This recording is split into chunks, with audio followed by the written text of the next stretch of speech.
Hello and welcome to this Jane's weather update. It is Friday the 7th of June and we have two big weather systems across the country today. There is a low pressure system that's just off the east coast here, our second one in about a week, and that is delivering some huge falls just to the south of that low because it picks up all the warm water from the oceans in through here, wraps around the bottom of that low and moves that straight into the coast.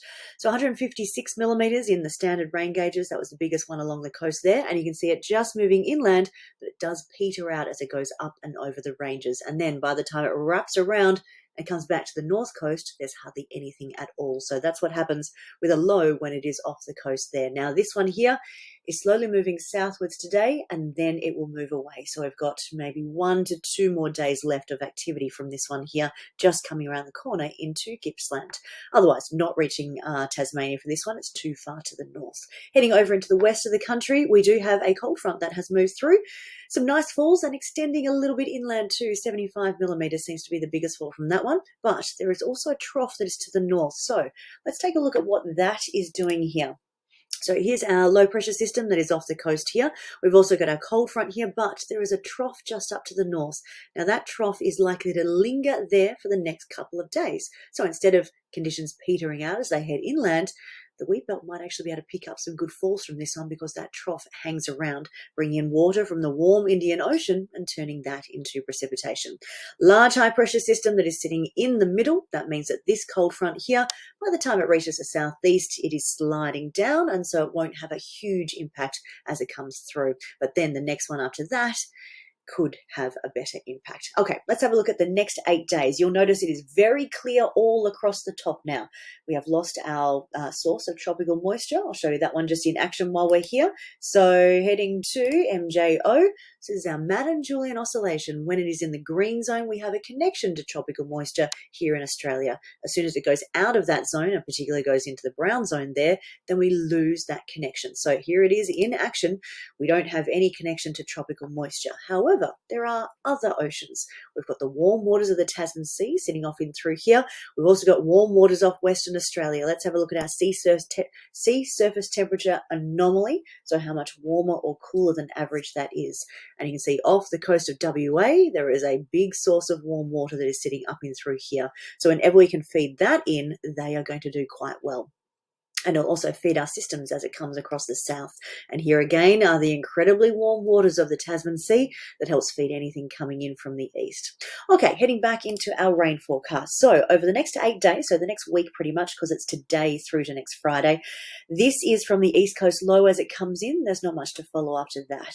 This one is as not really as the first system comes across on Sunday, but the next one's Tuesday into Wednesday and potentially later next week as well. So that's what all of that wet weather's for. This one is the system that has just come through, and also the trough that is sitting there. So you can see all of that adding up inland rather than just at the coast, and then further cold fronts set to come through. So day by day, here is Friday. Here is what we have from midnight last night coming in through here. So wrapping around and then petering out as it goes across those northern coastal areas there, spreading down into Gippsland, but not heading any further and not heading into Tasmania. Here's that trough sitting in through, the cold front now starting to fall away. So there is rain coming in through the inland parts there and up near Geraldton, etc.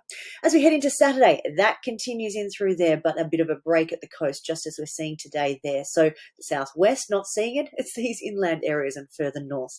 Here are the remains of that low now starting to move away. So Saturday is the last day for that. Conditions improve for these areas here as we go across the weekend. Heading into Sunday, here are the remains, and I'm really talking remains. It's 1 to 5 millimeters. That is it as this moves across Tasmania, the southern parts of Victoria, and the very far southeastern parts of South Australia there. So that is all we are seeing from this big juicy system that was up in the over in the southwest. So by Sunday, that's all that is left of it there. Next one coming in, and this one's still kicking on, delivering those falls coming in from the northwest. Okay, heading into Monday. That one starts to peter off, bit of a break for the southwest as well, and we're starting to see things move across here. Now the high pressure is likely to just move a little bit out of the way, and there might be something coming through. So this is Monday, heading into Tuesday, and here we go. Now it is a cold front. It has no connection to tropical moisture. We know that. We saw why that is the case. So conditions in terms of rainfall, it will peter out as it heads further inland. But this is a strong enough system that it's not nothing as it comes through. So there are at least 1 to 5 millimeters as this comes in. So this is southeast South Australia, Victoria, Tasmania. You can see that coming in here because it's not a system that's peaking this way. It's a system that's sort of coming in this direction. So we see it across the southwest. We see it on the ranges. We don't see very much in Gippsland. That's the dry side of the ranges this time. And we just get a little bit that moves in through here. In Tasmania, yes, all through the west, but it can extend across the north because the trajectory is heading down through here rather than up through there. Okay, so that is Tuesday, and then a little bit more to come in through there as we go through the next couple of days in the week. And yes, another system coming into the southwest. Okay, let's have a look at what that means in terms of rainfall being above or below average for this week. So this is from Monday onwards, and having a look here, you can clearly see that that inland path of that trough is really having a big impact there. So that's great news there. But the cold fronts that come through aren't enough to kick the southwest up and above the usual amounts of rainfall that you get in this week of the year. So they're nice rain, but it's not anything overly special as it comes in. This one has moved away from the coast, so it's all dry through here. So we've got a very large area of below average rain that is all in here. It is South Australia because nothing is peaking over there. It's coming into the southeast as it does, but Tasmania is looking good, particularly in the west and in the north, thanks to the trajectory of that. And here you can pretty much clearly see it. It hits the southwest, it hits the ranges, it's western parts of Gippsland there, but less as you head further east and less as you head further inland, less as you head inland in South Australia. So that's week 1, beginning on King's birthday, Monday, 10th of June. Heading over here to week 2, which is the next one, Monday the 17th of June, that week onwards.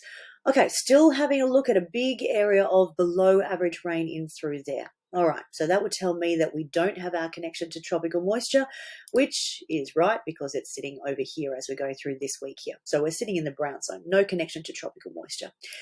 What we do have in the south, though, is systems that are coming through. Now, we know from week 2 onwards, the colours on this map dampen. So the whites can kind of mean there might be something there. It's more of it is definitely a 50-50, but you can almost see that there is the potential for some activity. Anyway, so we're seeing all across the south in through here, strangely enough, a little bit of a brown pattern in through there, but also up in here. So does that mean we might have something come in from the Tasman Sea and through here? Do we have some systems coming in, but a brown there and a brown there indicates to me that it might not be a regular cold front that comes through. Brown in through here indicates it might not be the regular cold fronts that comes through either. But the white all in through there means something may be brewing. And to see that green back in the southwest would indicate that you've got nice systems coming through the southwest as well. Okay, having a look at SAM, so a southern annular mode. This tells us what those weather patterns are likely to look like. Now, we've had a fairly big positive, and it has been positive for a very long time. The majority of SAM over the past 6 months pretty much has been sitting in this positive, so this northern green zone here. That encourages troughs and cut-off low pressure systems. In order to get those strong cold fronts that really impact the south, we need it to be down and through here. And this is what happened, and this is when the rainfall came back to the southwest, because that is where those cold fronts were peaking. Okay, they could peak in the southeast and do amazing things, particularly for our ski industry, but at the moment they are peaking over in the southwest because there is dominant high pressure that really doesn't want to leave the southeast. More on that in a moment. All right, so here we are. It's just taken a little bit of a dip, rise back up. This model indicates it goes back down, and then it always has neutral as the long-term forecast here. So this kind of explains why we've been seeing the things we have. We've had strong cold fronts. We've had that cut-off low that is off the coast, potentially for more strong cold fronts as they're coming in. This doesn't tell us where those strong cold fronts are going to peak. And at the moment, it's the southwest that is seeing the majority of that activity. Now, having a look at our sea surface temperature anomaly, we have a look at the boxes. Let's start in the Pacific Ocean.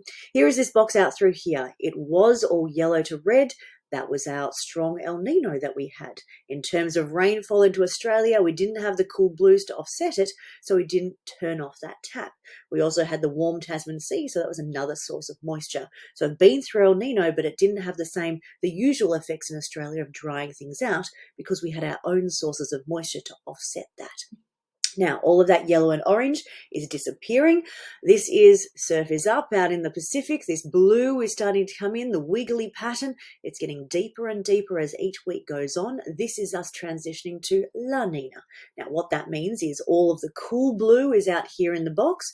All of the warm yellows are off the coast here. That sets up a circulation and pushes moisture towards Australia. So this enhances the amount of rainfall we can get from the Pacific Ocean. So once that finishes transitioning into that new phase, we will have lots of moisture coming in from Queensland. We'll also continue to have lots of moisture coming from the Tasman Sea. So whenever a weather system can tap into that moisture, it will be extra juicy, extra laden with rainfall. Okay, when is that likely to happen? Let's have a look over here. And here we are. We've come out of our strong El Nino. We're now definitely in neutral because you can see that box starting to transition. We have 1, 2, 3 models having it going across that threshold in July into August. So that's 3 out of the 3, 4, 5, 6, 7 models. The next one takes its time. It's all the way in October to November. The next one doesn't quite cross the threshold as far as we can see, which is to November, and these two sit firmly in the neutral zone. So that's 3 models, 4 by the later parts of the year, having us into this where it actively pushes that moisture from the Pacific Ocean. So it may happen as early August, or it may take until October, according to this different model guidance there. All right, having a look back over on the Indian Ocean side of things. So this box out through here, it is yellow. It was yellow last year, and it's continuing to be yellow. So this is where all of the moisture is meant to be if we look at the traditional way that the Indian Ocean works. However, without an offset of blue that is in through here, so off Indonesia and the northwest coast of Australia there, without a big area of blue, we don't have that dipole, that offset again. So we're not seeing a big push of that moisture away from Australia. That means that when we can tap into that moisture, as we did a couple of weeks ago, we had that juicy northwest cloud band deliver all of that rain across the south, whoever was in its path. Okay, so yellow out in through here, that indicates positive Indian Ocean dipole. It's the El Nino of the Indian Ocean. But without the blue off here, it doesn't have the full effects that it could have. Now, if you have been watching these videos, you would have seen blues popping up in through here, and me starting to get a little bit worried that that was the blue, the big blue area developing off here to offset that, to completely shut off that moisture. However, that has now disappeared, which is, I think, a great sign because we really don't want that moisture tap to be shut off. So continuing yellow all in through here is a sign that it means the positive IOD in terms of moisture levels won't completely turn off that. So whenever we can get the MJO come across here, we can have that connection to tropical moisture, and that could do some great things for the inland parts of the south in particular. So that's what we need to focus on if you're, say, in Mildura or inland in South Australia or in the western parts of New South Wales, anywhere in through there. You do not want the blues developing off here because it means no more of those juicy northwest cloud bands whenever the MJO decides to take a swing past us here. That's where we get our rainfall. All right, so IOD. Here we are. We were in this positive dipole over summer. It just goes jumping all over the shop because the monsoon takes over. But this was real here. It was 7 weeks. You need 8 weeks to technically, officially be in a positive IOD, and it came back out. And that was thanks to bits of blues that were developing around in through here. Now, they have started to weaken. So does that mean that, here's our IOD, these modelling is correct, so that it may go back north and over that threshold again, and we're back in through here. So this indicates that most likely, all of these models are saying it, that we are going to be in a positive Indian Ocean dipole. We don't like positive IOD because it doesn't deliver that rain from the northwest. However, looking at the sea surface temperature anomaly, if we don't have that blue developing through here, it has much less of an impact. It doesn't firmly turn that tap of moisture off. The other bit is, because we have all of these reds in through here anyway, it's our own source of moisture. So whenever we can get a system tap into that and feed those weather systems, then yes, we get to see moisture from these warmer waters that are off the coast. We like them to be fed by the waters that are up in through here, because that's 26 degrees. That holds this much moisture. Hopefully you can't even see the ends of my hands. They are that wide apart. It is so much moisture if it comes from up here. If it comes from down here, that's more around the 20, 23 sort of mark. So it's this much moisture. Again, similar things off through here, 20 to 23 sort of mark, that about that much moisture. If it comes from the south here, that's 10, 11, 12 degrees. That is this much moisture. So if our systems have only got what they bring from the Southern Ocean, you're not going to see a lot from that if you're anywhere away from the coast or the ranges. Okay, let's have a look at where we are, starting with Sydney today, because that is where the rain has been falling. So here's our low that is off the coast, our huge falls that are coming to the coast. The huge falls were just south of Sydney, but for Sydney today, we have got a decreasing trend in the rain, and there's not much left, and it'll be all gone by the later parts of the afternoon. For the rest of the week, there isn't much to worry about. The big system is on its way out. It is nearly over. Let's have a look at further south. We're going to Melbourne just to take a look. We've got a mix of sun and cloud today, and temperatures heading to about 17 in the afternoon. It's a southeasterly wind, which is why we can get up to 17 rather than being down at about 14 or 15. Heading into Saturday, I'll just click this one here. Temperatures back down, top of 15. Why? Have a look at the wind direction, back to westerly to southwesterly, so we don't have that warm waters of the Tasman Sea anymore. So let's have a look at that in action, just so we're really clear on what that means. A low pressure system off the coast here. The air, where has it begun? It's begun up here. Lovely, just off Queensland. Think of nice, warm, tropical weather. That is being dragged down across here and into the coastline. So think of it as like a road that our wind travels on. Down around here, wrapping around that low and heading in. That's why conditions in Victoria have been a little bit warmer than they have been lately, because yes, it is a southerly wind, but where has that air originated? It's up in through here. It's not down in here in the Southern Ocean. So that's why it's felt different. From tomorrow though, yes, we're back to a regular southwesterly, so conditions do cool down. Okay, having a look at that one there, you'll notice, there we are, again, there's a bit more cloud in through tomorrow.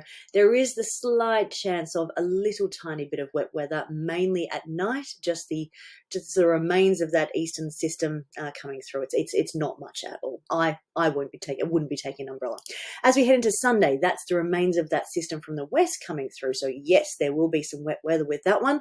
It's likely to begin during the morning, increase in the afternoon, and then slowly taper off at night. So if you're at the MCG on Sunday night, there may be a fair bit of rain to begin with that one, those showers as they come through, and it'll be pretty chilly as well. Heading into Monday, that's our break day. This is King's birthday, long weekend, lots of sunshine. You can see it's just high cloud, a tiny bit of low cloud there. So a lovely day during the day on Monday. Cool start, then nice. And then the next weather system begins. That's our cold front moving through Tuesday into Wednesday.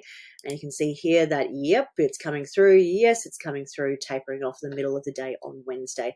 And with that comes some cooler conditions. Now we've got a 15 here.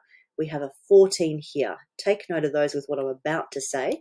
And you'll see that we go down to 13 by Thursday, and 13 on Friday with another burst of something coming through. Now, a couple of the models, I'll just expand this out.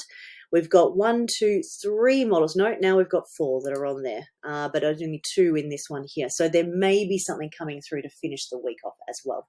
Let's head up to the ski fields because it is the long weekend. It is the kickoff. We haven't had a lot of opportunity for snowmaking. I'm going to show you why that is. So these weather models, let's have a look at what we're actually dealing with here. The pastel colours, these ones here, they're the different individual global weather models. So they have a look at a grid that is over the Alps here. And if you think about what happens in that grid, you've got down in the base of the valley, you've got up at the peak, and it provides one forecast for that entire area. Now, what you have to do when you present this information for people to see, that's not just, ones and zeros, as in computer output, we have to actually say, no, I want it to be at, say, 1,800 meters up in elevation. And so it essentially says, okay, so if it's 1,800 meters, this is what it's likely to do. So this is a calculated output here for each of these pastel colors. Now you'll notice during the day it warms, and then during the nighttime it cools. This is what has been happening with a high pressure system over the top of us. But have a look at this red line in through here. This is our AI forecast. This has taken into account machine learning and AI. It has taken the weather observations from the peak of Mount Buller, and it has learnt that in these particular weather conditions, this is what actually occurs. So you'll notice there is a huge discrepancy here between what the models are saying, thinking that it's going to go quite cold because down the base of the mountain it is quite cold because it's that entire grid square, whereas here we are just at the peak, it's more likely to do this. Now, just to make sure that you guys understand what I'm talking about, here is Mount Buller. I've got it in my Now collection here. And as we go through time, so here we have Wednesday during the day, Thursday during the day, and now Friday coming in. And these brown ones the grey ones are the overnight period, just so you can quickly get a snapshot with your eyes. Having a look at the red line here, which is our temperature, you can see that, yes, it didn't actually go down overnight. It remained at that higher level. There we are up during the day, but it didn't go below freezing. That zero line, which is bolded there, it didn't go below freezing overnight. It remained up, didn't go below freezing overnight. So yes, this is how it actually works when we've got high pressure that is sitting there. It doesn't go below freezing overnight, even though all of these individual models, because they have been recalibrated to take account of the entire square, this machine learning line is where it is actually at. Now, machine learning and AI, it needs to have experienced those conditions before to understand what is happening. So let's skip forward in time and we're going to Sunday. We know that we've got the remains of that cold front coming across. It's got a tiny hint of colder air with it, but not very much at all. So each of these models have it still starting to go down and turning to snow around this point here, about 9 o'clock at night, whereas machine learning has learnt from previous conditions, thinks it stays up and should come down about 1 o'clock in the morning. So this is the differences as we sit there now. With this being one of the early systems of the season, I personally have less confidence in what this AI forecast is saying for the moment because it hasn't learnt from prior systems as they come through. But this, as we move through this time period, it will learn from this and it will react better next time as it comes through. So it's still gathering its information because we haven't had these conditions recently. So let's take a look at that in action. Here we have some precipitation coming through. This will be falling as rain. The individual models suggest going around 9, 10 o'clock, and this one suggests we'll wait until 12 or midnight to turn over. Let's actually see what happens as we go through Sunday night. And then just the end of that, the tail of that as it comes through. So not a lot of snow, even if it does change at 9, 10 p.m. It's more around the 1 centimetre mark, 2 centimetres. Okay, heading into Tuesday. Now, remember what I said about high pressure, because we've got one of those sitting there before the cold front arrives, and how it dips off at night because it doesn't realise that it stays warm there overnight when we have high pressure. So, all of these models, except this one, which is Canada, which is the pink one here, but these three all dip right down overnight, and that's when the precipitation starts. So is this real? That is a big question. In the early stage of the season, we don't have a lot of evidence of what has happened beforehand to tell. So this is a big question as we move forward. Here we have it starting in the early hours of Tuesday. These ones may be cold affected because it is the overnight period and we've got high pressure nearby. This is indicating in terms of our machine learning AI forecast that it will be too warm for snow as we go through the day on Tuesday. And then you'll see all of these are coming up because there's not a lot of cold air that's associated with this system. So the snowfalls in through here may be quite erroneous because the model doesn't have the right conditions because it starts in the overnight period. Okay, so AI forecast is suggesting it's up through here, coming down late at night. And then that is on Tuesday night. As the wind absolutely howls as well, you can see by the dark color there. And then we're sort of sitting on the 0 mark as we go through all of here. So all of this in here could be snow, according to our AI forecast, from late Tuesday night right through Wednesday. So we could get a nice little top up from that at the back end of this system. So that's as it stands now. You will see all of these models suggesting a lot of snow perhaps as we go through time getting up to that point. But do keep in mind that it begins in the early hours of the morning. There's high pressure that's sitting there. And so these numbers may be quite erroneous from the weather system because it hasn't had time to adjust to those daytime figures before it actually gets here. So that's one major problem that we may have. Whereas the AI forecast realizes that and says, nope, the cold air isn't here until later. Okay, that's it from me. That was a very long one this morning. Thanks for paying attention. I will see you next week. Bye.